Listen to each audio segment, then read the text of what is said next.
वजन कमी करणं हे आपल्या मेंदूवर, मनावर अवलंबून आहे. त्यामुळं ते जास्त मेंटल गोल आहे फिजिकल गोलपेक्षा. नमस्कार, मी डॉक्टर प्रिया दंडगे.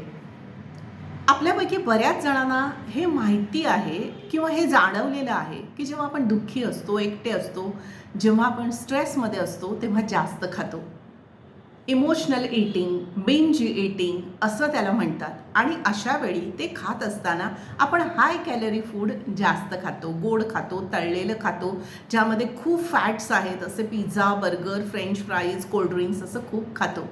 एकटी राहणारी माणसं लवकर जाड होतात. याच उलट एकत्र कुटुंबात राहणारी, आनंदी राहणारी किंवा मिळून मिसळून एकत्र जेवणारी माणसं कमी जेवतात आणि आनंदी जेव्हा असतात तेव्हा ती लवकर जाड होत नाहीत. कारण डोपामाइन आणि सेरोटोनिन ही दोन जी हार्मोन्स आहेत ती आपल्याला बारीक राहायला मदत करतात, म्हणजेच आनंदी राहायला मदत करतात. त्यामुळं एकटे असताना आपण भरपूर जेवतो. आपण पंक्तीत बसतो तेव्हा कमी जेवतो. जरा ऑब्झर्व करून बघा. अर्थात या पंक्तीमध्ये आग्रह होत नसेल तर.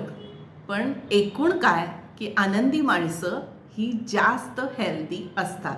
त्यामुळं आपल्या आनंदाची कारणं शोधा, मेडिटेशन करा, चालायला जा, रोज छान काहीतरी वाचा, चांगलं संगीत ऐका, भरपूर सूर्यप्रकाशात जा आणि बारीक राहा, हेल्दी राहा.